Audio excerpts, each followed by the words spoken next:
He died on the first baseline. He was a professional ball player, and he got hit by a Yes. ball. There was nothing he could do to protect himself. Hi, everyone, and thanks for coming back for another discussion of Foul Ball Safety Now Talks. I'm Jordan Skop. I'm here with Brianna Ludwig. We just finished opening day weekend, going into the next week, and we're in late March 2026. Just want to give a little recap on how Foul Ball Safety Now started and more or less give you guys some thoughts about what I'm doing this spring and hopefully we'll have a good time in a little while with our guest as well. So in a few minutes, we'll be bringing on our guests. So Foul Ball Safety Now started back in 2019. I saw something very disturbing on the news. Being a lifelong baseball fan, I kind of knew being at games a lot that there were always tense moments when people potentially could get hit by balls. I was wondering why it was never really addressed.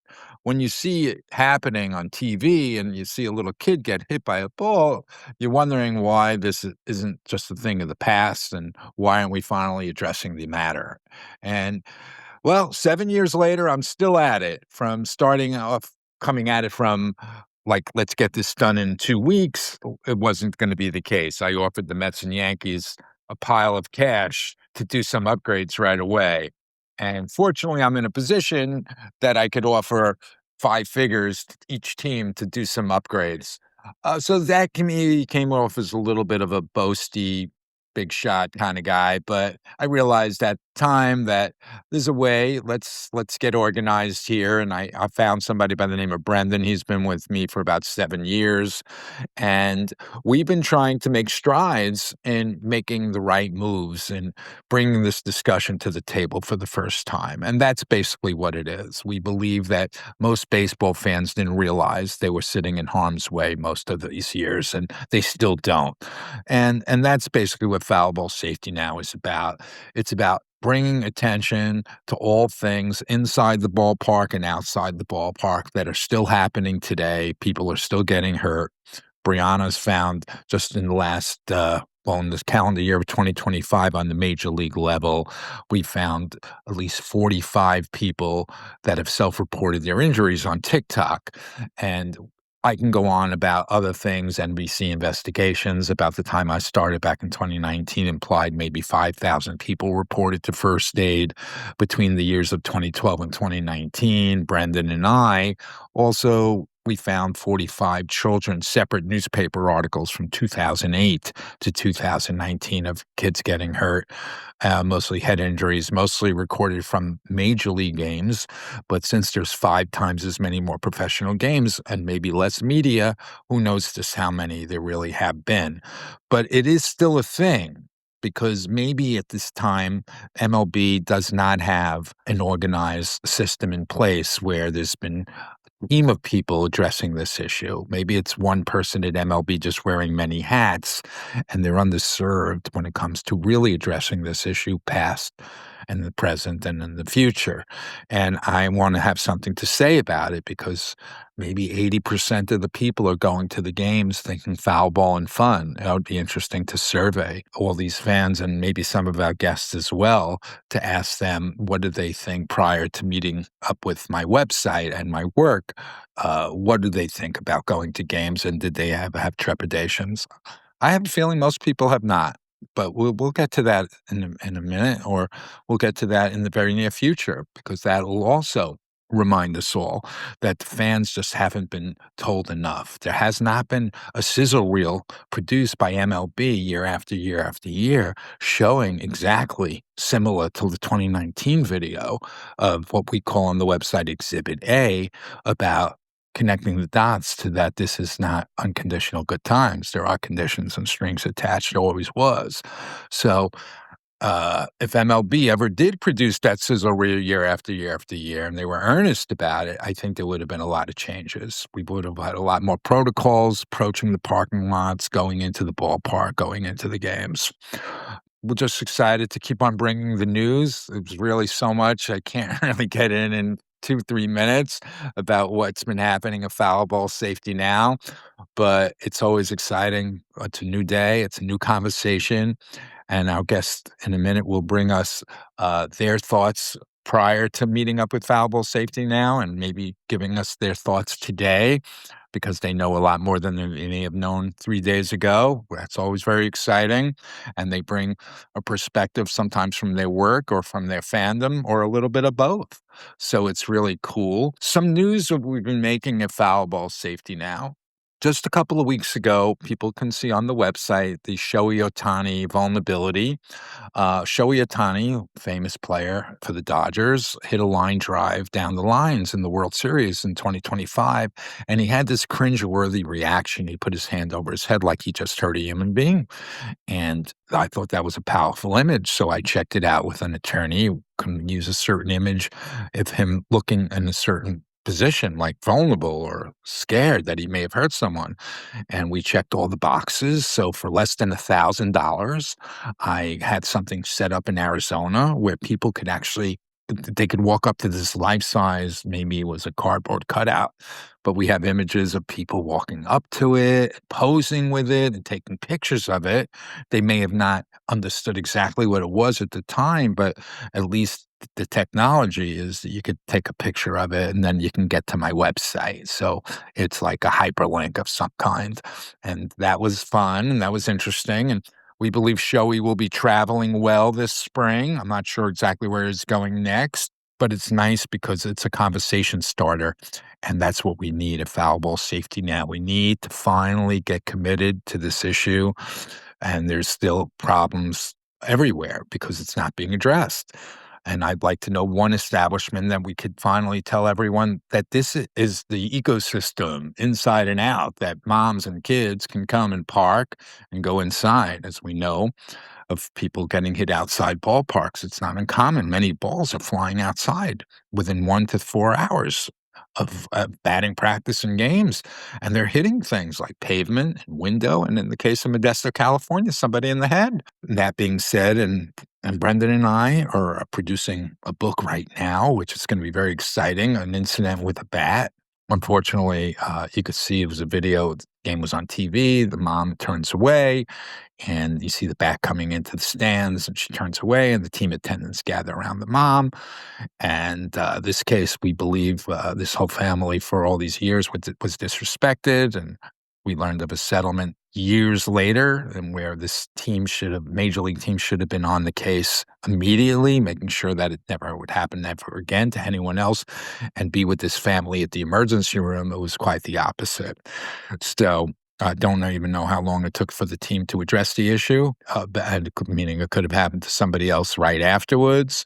And why was his family looking for legal counsel where they should have had these billionaires in their corner and their doctors at their disposal? So that's something that's coming soon. We're making good progress on that. And Brianna, how are you today? Doing great, Jordan. Excited to dive into this conversation. So, without further ado, I'd love to invite on our guest host for the day. He is a lifelong baseball fan with a background in systems analysis and design. Welcome, Chris Hutchins. Thank you so much, Brianna. It's so good to be here. Thank you, Jordan. I am so excited to be part of this discussion. We're excited to have you, Chris. And yeah, we always welcome new guests who may have just picked up on what we've been up to for 7 years. And it's exciting that people are ready and organized to bring an intelligent conversation. So, what do you have for us, Chris? I actually was not consciously aware of foul ball safety now. I think I may have seen some of the collateral effects of what you've been doing, but seeing the actual website and the information that you've compiled here has been illuminating. It's surprising to me that we still have this problem. I'm just blown away. I think I share that surprise with you. Yeah, I'm happy to talk about it. I think that what needs to happen is we do need to start a discussion about this. If people were aware of the situation, I don't think that it would exist for much longer. I would hope not. And that's ultimately the goal. And we have a collection of these recordings that we've done, and we're confident that some of them will be discovered. And by you being part of this with us, it adds to the library of what we hope is a library of common sense Happy to start conversation with you. Yeah, absolutely. So good to be here. And I have a question, and I think Sure. I've seen some information around, but I think you might have probably one of the best answers. Is how many injuries are we talking about? Can we look at it on an annual basis or as a whole over a certain Mhm. amount of time in the past? How many injuries? Sure. So the NBC investigation that they compiled from 2012 to 2019, I thought was a good investigation. It was about the time I got into this conversation. And they implied because only 30 teams, there's 30 MLB clubs, that's not including 169 other professional clubs. And I'm just scratching the surface now on what may be happening at colleges. I wasn't really paying much attention to college at all, even though I knew there was a ton more players that play in college than in professional baseball. But based on what NBC had come up with was they implied that maybe 5,000 people reported to first aid between 2012 and 19, based on only 4 of the 30 teams that submitted data because NBC asked 30 teams for their collection of data on how many people were injured at their ballparks. They may have been first aid contractors for the teams, for the major league teams. Only 4 participated, and then they found miscellaneous, 100 or 101 miscellaneous. So, it may have been like 175 per team, and even though that's only 4 and maybe a total of 700, if you multiplied 30 times 175, it was enough of an example to not stretch that maybe 5,000 people reported to first aid if those other 26 teams had the same amount of injuries. Now, were they all with busted eye sockets and concussions? No, but a lot of them were, clearly. And just things that we pick up on YouTube and other reports that have come out, some reports I don't even cite. I want people to almost figure out that this is a regular thing. Why wouldn't it be based on the data? We have something on the website called Exhibit A1, which also is an opportunity to retrace your steps as a baseball fan. So this was a published report in 2019, and basically it showed you the areas where we're getting the highest percentages of foul balls. One particular area was like 49.9%. So that's basically 50%. You can basically see just how many foul balls there are in a 9-inning game. You could almost see that those sections your family sat in 4 times a year over maybe 10 years, that could have been 40 experiences with your little guys growing up. You almost then can see, wait, why were we sitting there after I just saw that 5-minute video, Exhibit A, that Jordan and Brianna and Brendan have put up, where it shows an ESPN production back in 2019 as well, showing you don't want to be sitting there with your kids because unfortunately they show you the balls that are actually connecting with the babies, and it's horrible. So it's an opportunity for all of us to say, wait, how much does baseball know in advance? I believe they know a lot more in advance than we all do. They've been tracking things, and you're probably watching games on TV for the last 10, 20 years. For the last decade or 2, they've probably been tracking every ball and every exit velocity and what direction it goes. So, why is an MLB warning us weekly about, "This is our annual video we need to share with you. It's a sizzle reel. It's realistic. It's happening." Why didn't they do that? Why are they just letting us we're coming back to the game where we've been warned in microprint about some kind of assumption of risk? What does that actually mean? Once we get there, we're there already. Why aren't they telling us in responsible ways that this is regular occurrence, this is business as usual? Everyone's gonna say, I think, once the conversation earnestly starts, that they should have provided that, and things would have changed year to year to year, for sure. But certainly back when 14-year-old boy got hit at Dodger Stadium, and died a few days later, that would have been certainly the time to say, we're going to come up with a yearly report and we'll have to make changes accordingly. And we haven't. And that's our legacy. That's really disturbing, and, with all the people that are hurt, I don't know any other industry that injures a multitude of their customers each year and then doesn't have to address the issue. Is entertainment not a regulated industry? Sports in particular? Or is it an assumption of risk? I know there's something called the limited duty of care. It, comes into play when we get into a legal environment, and it cites all the things that are kind of scary. Things like, well, you knew you were in a high risk area. You chose to sit there. But the question is, did that spectator really know and really understand those risks? And I agree. If they had seen that 5 minute reel, they might have a better understanding.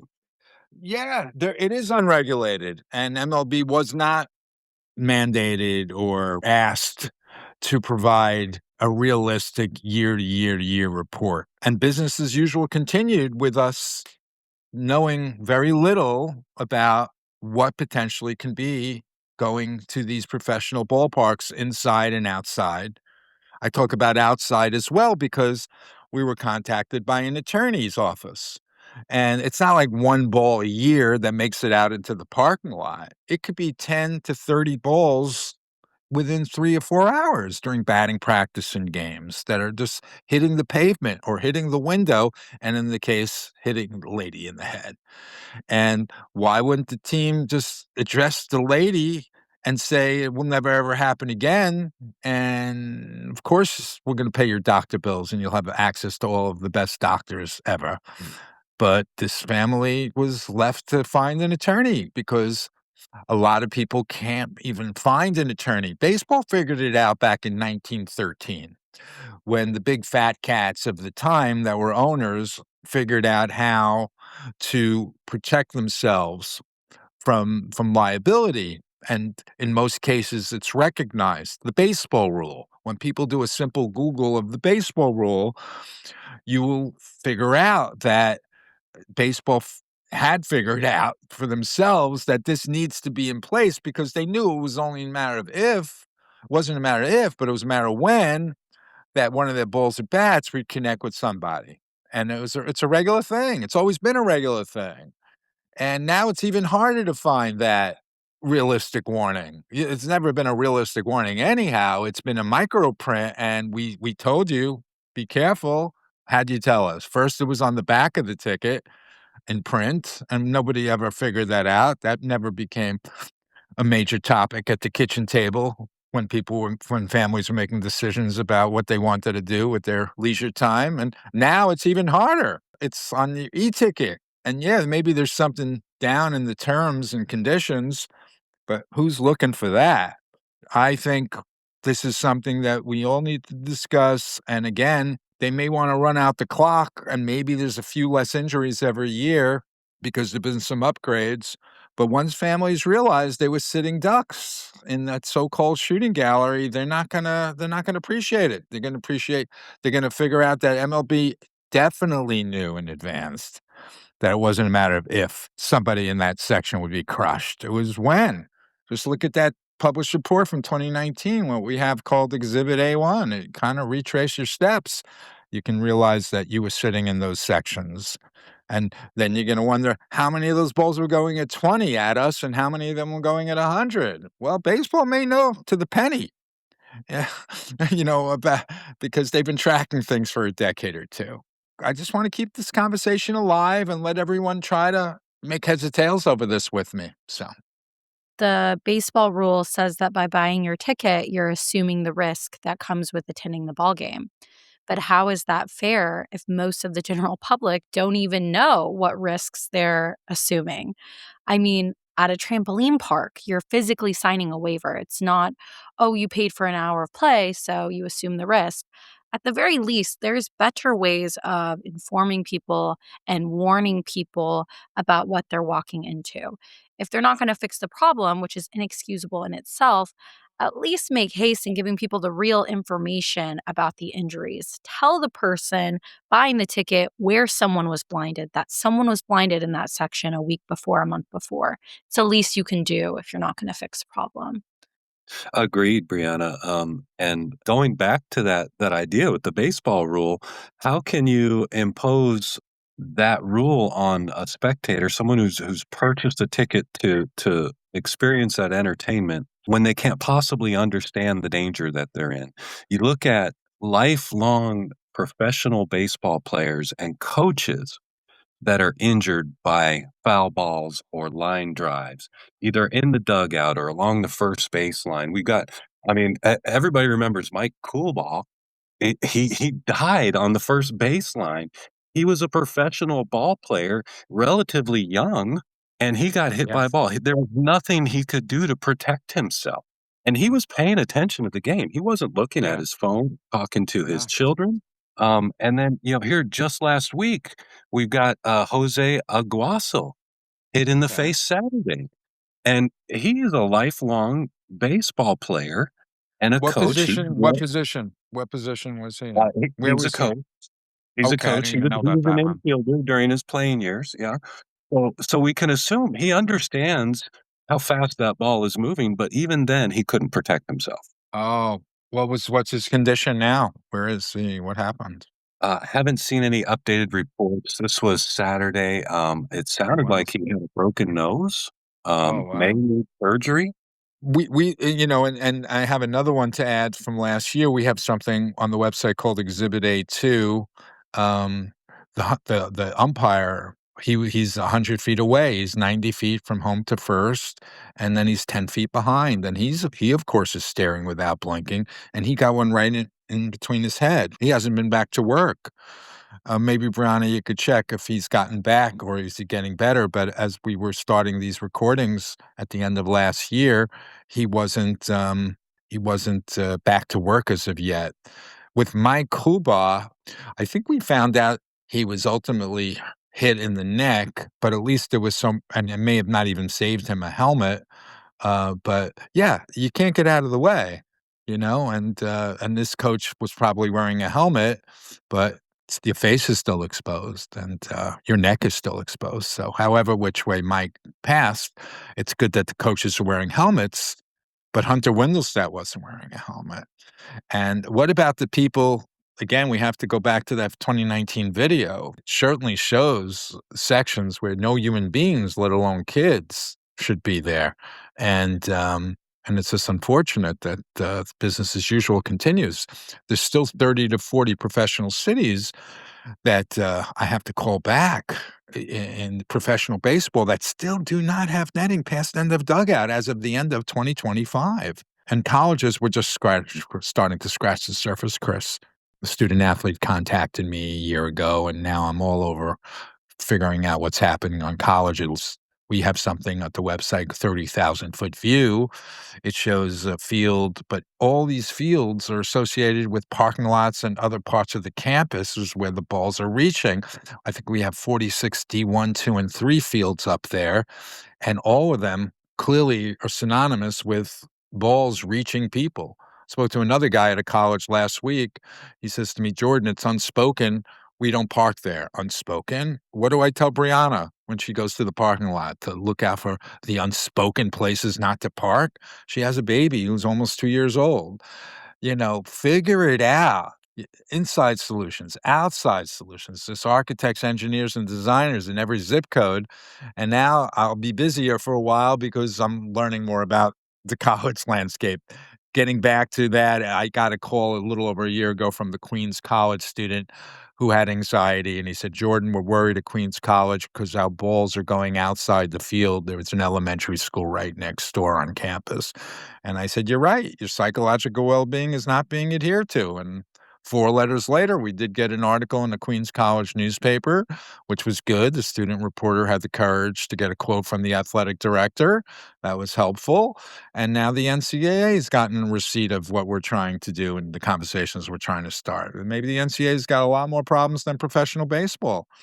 But This is exciting, and we're all about making discussion and people finding out about this for the first time, Chris. So, As a layman, I really don't know, but it seems to me that mitigation of the danger rather than concealing the danger would be a better way to go. Why wouldn't we just invest money into mitigating the danger? Put up those nets. We've got them in minor leagues. Why don't we have them in major leagues? Put up those nets. I don't know about exactly where they are and how effective they are. I'd like to know one place, Chris, that we can all say that's the place we need to model, whether it's amateur, minor league, major league.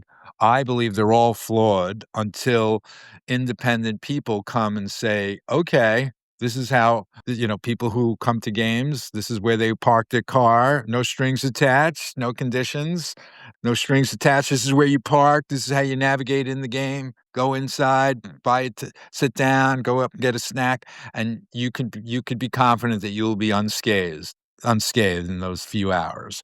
But I don't think we have that anywhere, Chris. Tell me one place that you can endorse as good to go inside and outside. I'd be excited because then we could point to that. But I don't think we're there. Well, unfortunately, Jordan, I can't point to that place. I don't believe it exists yet, Yep. but it needs to be brought to existence, you know? And I Maybe think we one. can do it. Yeah. And that's Yeah, where I'm yeah. at. And we're excited. And there's architects, engineers, and designers, as I may have been saying, that are everywhere and probably live in a zip code that could probably benefit from their services. And they would probably lay out something beautiful in a rendering that brings us into a modern baseball society, a truthful baseball society that we can all know exactly what our expectations are. If there's risks that remain and they're of certain age and they want to be open with the people about exactly what the risks are, and if those people who are of an age, appropriate age, that can make that decision that they're willing to take that risk, well, let's express that instead of concealing. But we have to create something for people that are going to the game, and that could be 80% or more of the people that have always been coming to the game thinking unconditional, no strings attached, and unfortunately, there's always been conditions and strings. So we shall see, Chris. We will keep it going, and we're excited about doing things, and I've tried to make some appropriate noise over the last 6, 7 years, renting out airplanes, going to court, and yeah, I'm gonna sing this song out loud. It's really important, and we need to keep on putting it out there. Well, Jordan, That's I love to hear that, love to hear what you're doing, and I absolutely agree. Yeah, we're picking up new things all the time. I've had posts on these places like Indeed. It says something like baseball players wanting to organize conference calls with other baseball players, giving them like a safe place and space to share. And I put up some of the things they're saying on a website. I have something on the website called the New Baseball Statistic: Present Traumatic Stress Disorder, because that's what they're telling me. Jordan, every time I swing the bat, I have anxiety. Jordan, on kids' nights, my feelings really spike. Jordan, I played in Germany last year. MLB's trying to promote their game over there, and there's no netting above the dugout. 3,000 people. Jordan, I would purposely foul off balls knowing I was going to hit somebody. He was telling me this a few years later, but it's good. I'm glad he told me how he really was living his life at the time. He was telling me that he would purposely foul balls off, knowing that people were gonna be exposed.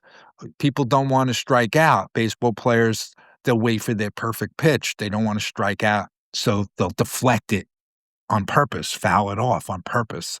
That's dark, but if it's real and it's part of our legacy, I'm glad he's bringing it up. Better late than never. So it's really interesting, the information we pick up.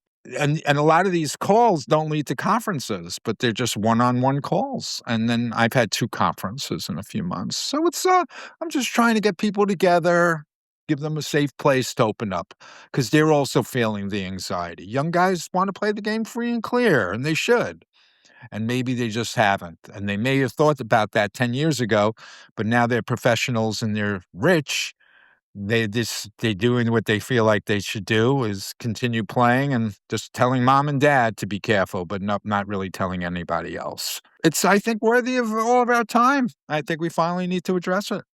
For sure. A question I have is, Of course. if I go to a commercial office building Yes. and there's a problem with the construction of that commercial office building, and say one of my limbs gets hung up in a crevice in the construction, I get a fracture in a bone or something. Is that my fault for entering the structure, or is that the contractor's fault for building a structure that has those kinds of features?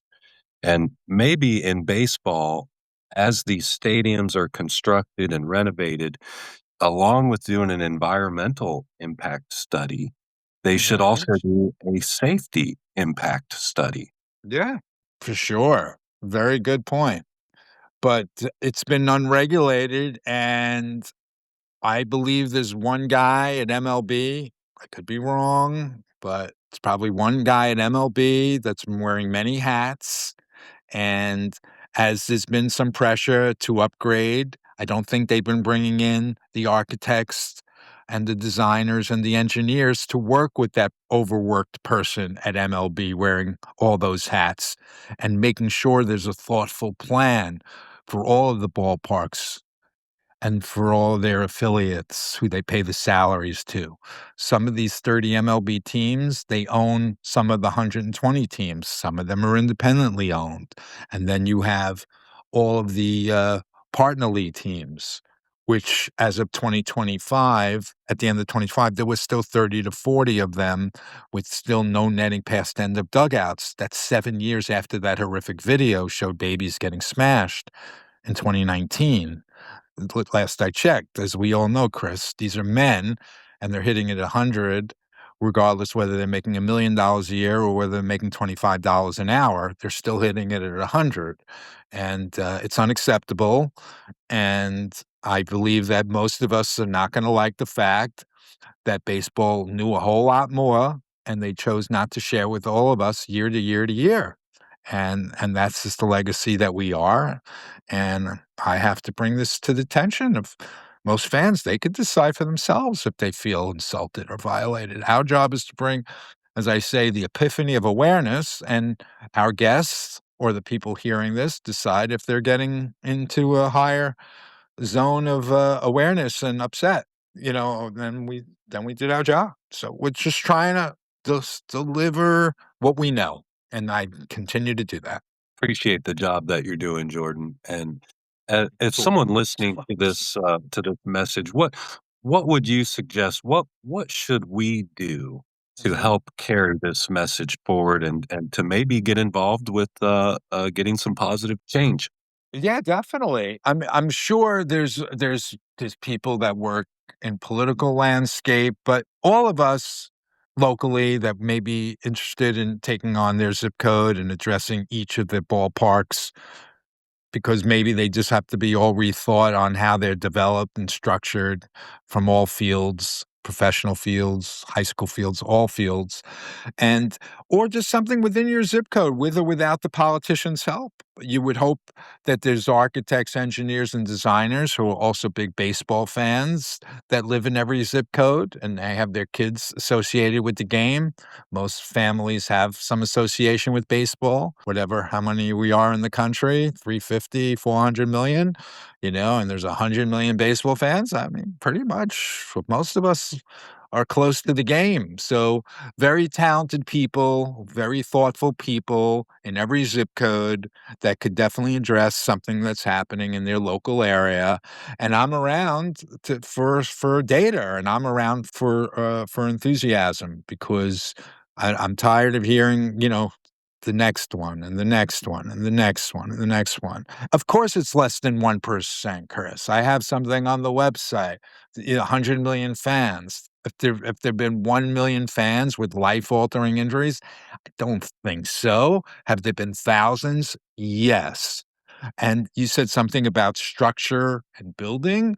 It wouldn't be acceptable, New York or any big city, Illinois, where there was a high rise on a main street, and every year Every year, there's new entries into people that were hit on the head by a rock. That wouldn't be cool. If there was one in 100 years, that would be too many. Why should there be allowed to be thousands? It's just not respectful. And there's going to be new entries. Let everyone know at least what they're in for. And that's never been addressed satisfactorily. So, Excellent example. Wait, what a great perspective because we wouldn't accept that from just about any other industry. yeah. And Gordon, I believe that the problem is actually quite underreported. I think what we hear about is just the tip of the iceberg. And Mhm. sure, there may not be people maimed, but there are people that have a negative experience due to a foul ball. Right. I know, for instance, my wife, she slipped and fell at the grocery store. She hurt herself. But Mm, because of her nature, she didn't wanna fill an accident report. She didn't wanna pursue anything like that. So it was an unreported injury, and I right. know that happens frequently at our ball fields. Yep, and I'm just excited. I've been constantly saying on our recordings that we're in the dark ages, and we may say, hopefully, in 10 years from now, you remember those years when business as usual was just accepted as that way, and we're like, yeah, well, maybe it's not anymore. I hope we make progress sooner rather than later, but yeah, I don't know whether way to qualify or describe. I'll just say the dark ages, and we're still in them. And I just hope that we all start paying attention locally, what's happening where we are.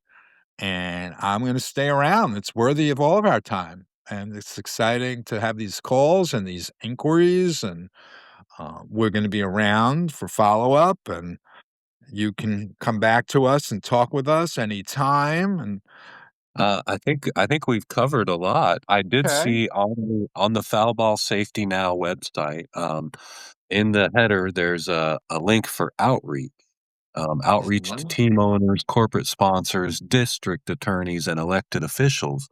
What a Yes. tremendous resource. Is that something you talk about often? I'm one, and I have a few people. If I had a few people like Brianna and Brendan, multiplied by a few more, I mean, we would be doing a whole lot more, of course. But it's exciting that we're meeting new guests who are influencers in their own way. And we've met very cool people, lawyers from the law world, and medical doctors, and people like yourself that are bringing this conversation potentially to their own people. And we're not going anywhere. So we're really great. It's really great that people are associating their time with us, and yeah, of course, we're just getting started. So we will continue.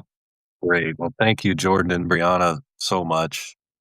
Oh, so it's great to have new people talking about this with us. So, since learning about this issue and, taking a deeper dive here with us today and on the website, walk us through your different perspectives and reactions, both as a lifelong baseball fan and also from a systems analysis standpoint. Well, as a fan, I live in Florida. We have quite a bit of spring training, a lot of baseball in Florida. When I go to Tiger Stadium or wherever I go, I'm going to be more acutely aware of where I'm sitting for sure and the dangers that I might be exposing myself to.